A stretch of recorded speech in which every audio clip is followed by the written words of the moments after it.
اب کرنا کیا ہے؟ آجزی. نعمتیں ملے تو بندے میں آجزی آئے.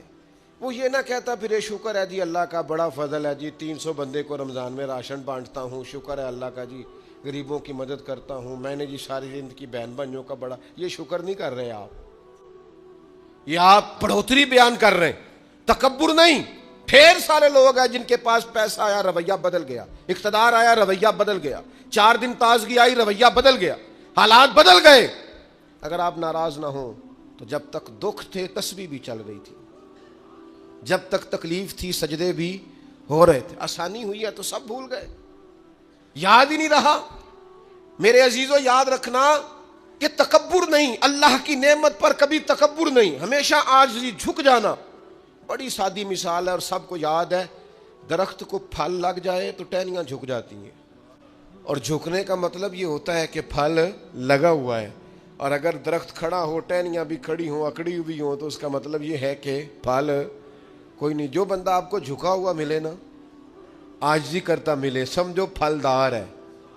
لیکن اگر تکبر ہی تکبر نظر آئے معاذ اللہ، تو پھر اس کا معنی یہ ہے کہ اس نے اپنے آپ کو پھلدار نہیں سمجھا. قارون حضرت موسیٰ علیہ السلام کے زمانے کا مالدار ہے، لوگ رشک کرتے تھے اس کے پیسوں پر، اور ایسا مالدار کہ جس کے خزانوں کی چابیاں اونٹ اٹھایا کرتے تھے. پیسہ ہی پیسہ. حضرت موسیٰ علیہ السلام نے کہا زکوٰۃ دو، کہنے لگا اب آپ نے معاذ اللہ پیسے بھی لینے شروع کر دیے.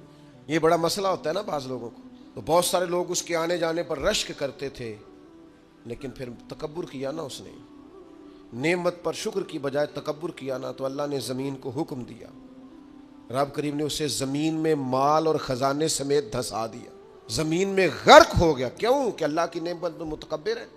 اگر عاجزی ہو جائے انکساری، اور یار روب اور دبدبا تو حضرت عمر کا تھا نا.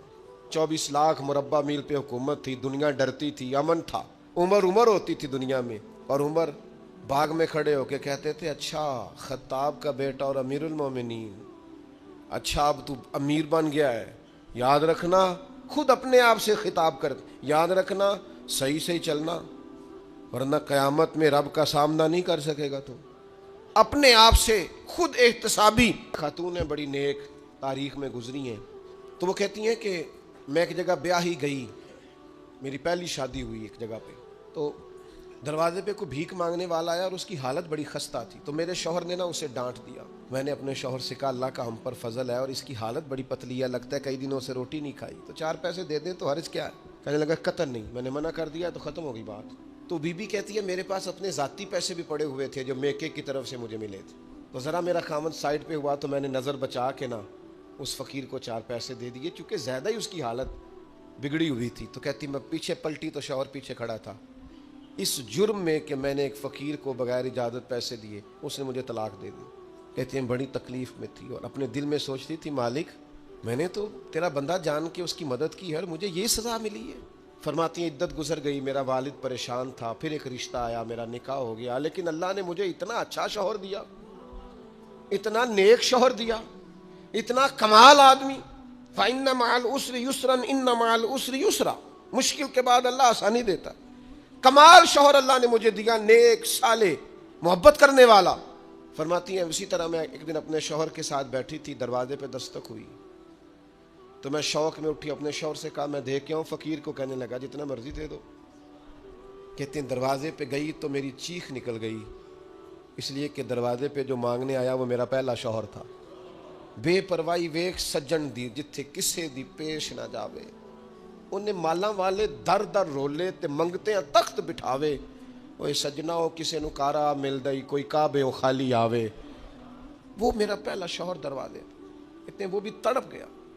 کل تک تکبر تھا، غرور تھا کہ ہم مالدار ہیں، ہم کسی غریب کو کیا دیں. لیکن آج یہ حال ہے کہ وہ خود دروازہ بھیک مانگ رہا تھا. نہ قدری، نہ شکری، تکبر یہ زوال نعمت کا باعث بنتا ہے. انسان کے پاس سے نعمت رخصت ہونے لگ جاتی ہے. اللہ نے جو نعمت دی ہے، اور مشکات میں حدیث ہے حضور علیہ السلام نے فرمایا رب تمہیں جو رزق دیتا ہے تمہارے ضعیف اور کمزور لوگوں کی برکت سے عطا کرتا ہے. تو ان کی برکت سے تو تمہیں مل رہا ہے، اور تم تکبر کرتے جا رہے ہو، غرور کر رہے ہو، اور تم کہتے ہو نہیں یہ میرا حق تھا. حق نہیں تھا بھائی، خدا نے اپنے فضل سے عطا کیا. یہ جو انسان کے چہرے پر روشنی ہوتی ہے نا، سب لوگوں کا رنگ گورا نہیں ہوتا، لیکن کچھ معنی خیز سے حسن ہوتے ہیں بعض چہروں پر۔ حضور علیہ السلام نے فرمایا جو بندہ رات کو تہجد پڑھے صبح اس کا چہرہ بتاتا ہے اس نے پڑھی ہے۔ فرمایا جسے دیکھ کے اللہ یاد آئے وہ اللہ کا ولی ہے۔ صوفیاء فرماتے ہیں جو لوگ مزاج کے لحاظ سے سادہ ہوتے ہیں نا، بھولے ہوتے ہیں، ان کے چہروں پر روشنی آ جاتی ہے۔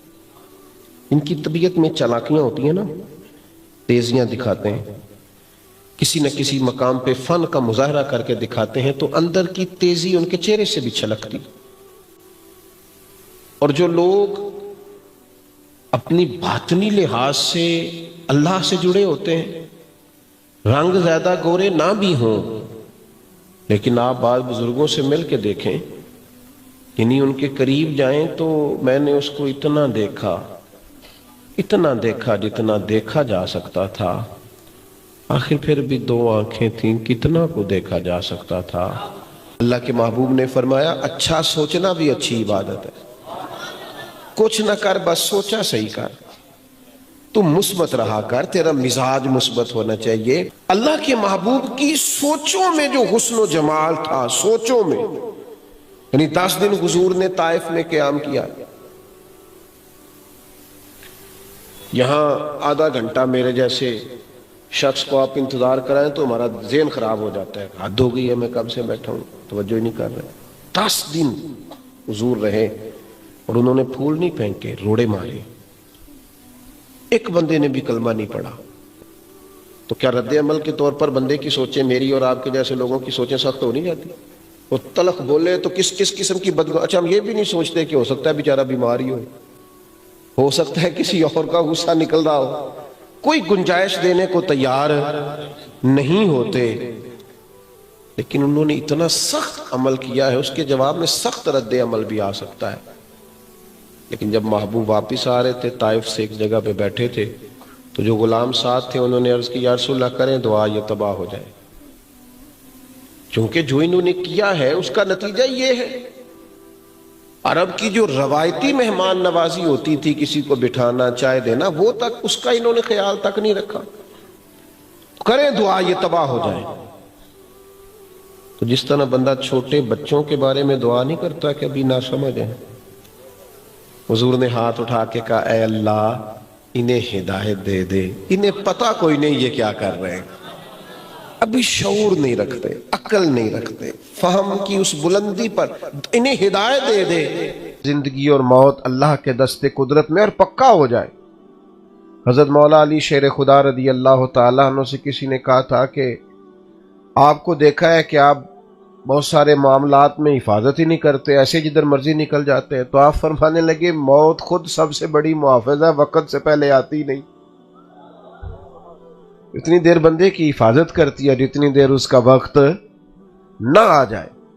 طاقتور رہیں، یہ جو ہمارے لوگ بڑی جلدی بزدل ہو جاتے ہیں، پریشان ہو جاتے ہیں، بالخصوص غریب لوگ، کمزور لوگ، مالداروں کے، امیروں کے، اور دیکھتے ہیں کسی شخص کو کسی بڑے عہدے پر متمکن ہے تو بڑی جلدی احساس کمزوری پیدا کرتے ہیں۔ ان کو سمجھنا چاہیے اللہ تبارک و تعالیٰ کی ذات پر بھروسہ اس چیز کا نام ہے کہ انسان ذہنی طور پر طاقتور ہو جائے۔ حضرت عبداللہ ابن عباس رضی اللہ تعالیٰ عنہ فرماتے ہیں مجھ سے میرے نبی کریم علیہ السلام نے فرمایا اے عبداللہ ایک بات کو یاد رکھ لے، یہ سارے نوجوان اس حدیث کو یاد کر لیں۔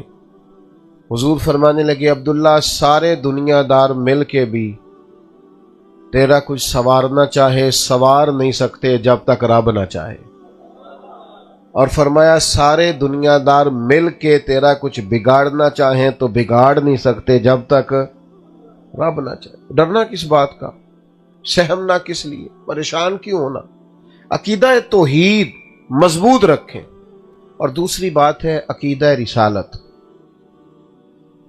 یاد رکھیں کہ اللہ نے نبی پاک کو امام الانبیاء بنایا، یعنی جس طرح حضور کو ہم رسول مانتے ہیں نا، اچھا یہ بڑا عجیب مسئلہ ہے، کچھ لوگ نبی کریم کو مانتے ہیں تو شان رسالت کے بارے میں پریشان ہو جاتے ہیں۔ وہ خدا کے بندو، جہاں جہاں اللہ نے حضور کا ذکر کیا ہے ساتھ نبی پاک کی شانوں کا ذکر بھی کیا ہے. یہ مستقل مضمون ہے قرآن پاک کا عظمت مصطفیٰ. دیکھیے یا ایھا النبی انا ارسلناک شاہدا ومبشرا ونذیرا. صرف نبی نہیں کہا اے محبوب ہم نے آپ کو گواہ بھی بنایا ہے، خوشخبری دینے والا بھی بنایا ہے، ڈر سنانے والا بھی بنایا ہے. عظمت مصطفیٰ ایک پورا عنوان ہے قرآن پاک. شان رسالت ماں پورا قرآن ہے، پورا عنوان ہے قرآن پاک. پھر آپ دیکھیے قرآن مجید حضور کے علوم کا ذکر کرتا ہے. یہاں بڑے سارے لوگ ہیں جو بیچارے نبی کریم علیہ السلام کے علم پر گفتگو کرتے ہیں. معاذ اللہ، مجھے بتائیے وہ امت کیسے فیض پائے گی جو حضور کا علم ڈسکس کرے؟ وہ کبھی حکمت اور دانائی سیکھ سکے گی جو اپنے پیغمبر کے علم پر گفتگو کرتی؟ اللہ نے تو کہا وَيُعَلِّمُكُمُ الْكِتَابَ وَالْحِكْمَةَ، میں نے تمہیں وہ رسول دیے ہیں تمہیں علم بھی سکھائیں گے اور حکمت بھی سکھائیں گے. تو یہاں لوگ ڈسکس کر رہے ہیں بجائے اس کے کہ محبوب سے فیض پایا جائے. حضرت وہب ابن منبہ فرماتے اللہ نے عقل کا 1000 حصہ کیا ہے، اس میں سے ایک حصہ عقل اللہ نے ساری دنیا کو عطا کی. ڈاکٹر، انجینئر، سائنسدان، یہ سارے اس 1% ایک عقل کے حصے سے، علماء، نقباء، ادیب، شاعر، نکتہور، ایک حصہ عقل کا ملا ہے. فرماتے ہیں باقی 999 حصے عقل کے اللہ نے اپنے حبیب علیہ السلام کو عطا فرمائے. بڑی سادی مثال دیتا ہوں، سورۃ اخلاص سب کو آتی ہے نا؟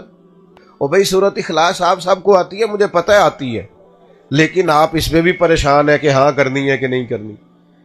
سورۃ اخلاص میں فرمایا قل هو اللہ احد، آگے پڑھیے اللہ الصمد. اے محبوب فرمائیے کہ اللہ ایک ہے، اللہ الصمد، اللہ بے نیاز ہے. اللہ، یہ میں بڑا سادہ کر کے ختم نبوت کا مسئلہ سمجھانے لگا ہوں، اگر آپ کی سمجھ میں آیا تو. اللہ احد ہے، اللہ الصمد ہے، اللہ ایک ہے. اور اللہ، ایک بندہ اگر کہہ دیتا ہے کہ میں اللہ کو ایک تو مانتا ہوں بے نیاز نہیں مانتا تو مسلمان ہے، تو آپ سے پوچھے جی میں کیوں مسلمان نہیں، تو آپ کہیں گے جس آیت میں رب نے اپنے آپ کو احد کہا ہے اس سے اگلی میں صمد بھی کہا ہے. بات کی سمجھ آ رہی ہے؟ جس میں احد کہا ہے اسی میں اگلی میں صمد بھی کہا ہے. اس طرح اللہ نے اسی سورہ مبارکہ میں تسلسل کے ساتھ کہا نا قل هو اللہ احد اللہ الصمد، کہو کہ اللہ ایک ہے اور اللہ. اسی ترتیب سے قرآن مجید نے کہا ما کان محمد ابا احد من رجالکم ولکن رسول اللہ وخاتم النبیین. محمد صلی اللہ علیہ وسلم مردوں میں کسی کے باپ نہیں ہے، لیکن وہ اللہ کے رسول ہیں اور نبیوں میں ولکن رسول اللہ وخاتم النبیین. جہاں رسول اللہ کہا وہاں ساتھ ہی خاتم النبیین کہا. تو جس طرح اللہ کو احد ماننا بھی ضروری ہے، صمد ماننا بھی ضروری ہے، اسی طرح نبی پاک کو رسول اللہ ماننا بھی ضروری ہے اور خاتم النبیین ماننا بھی ضروری ہے. یہ لوگ اتنی سادی سی بات سے لوگوں کو الجھاتے پھرتے ہیں. حضور کا خاتم النبیین ہونا اتنا واضح ہے، اس پر اتنے دلائل ہیں، اتنی احادیث ہیں، اتنے قرائن ہیں، اتنے شواہد کہ وہ کسی قسم کی کوئی گنجائش باقی رہ جاتی. بس قوم کو یہ سمجھنا چاہیے کہ حضور کی اولاد پاک کی بڑی شان ہے، اور نبی پاک کی اولاد کی محبت ایمان ہے. ایمان یہ کسی کو دیکھ کے نہیں، کسی کو خوش کرنے کے لیے نہیں، یہ تو ایمان ہے. قُلْ لَا أَسْأَلُكُمْ عَلَيْهِ أَجْرًا إِلَّا الْمَوَدَّةَ فِي الْقُرْبَى. فرمایا محبوب ان سے کہہ دو میں تبلیغ دین پر تم سے کوئی اجر نہیں مانگتا، بس میرے قریبیوں سے پیار کرنا، میری 4 بیٹیوں سے، مولا علی سے، شہزادیوں سے، شیر خدا کی اولاد سے، حسنین سے، ان سے پیار کرنا. اپنے دل میں ان کے لیے جذبات ہوں، عقیدت ہو، وارفتگی ہو، شوق ہو، یعنی درد مندی ہو.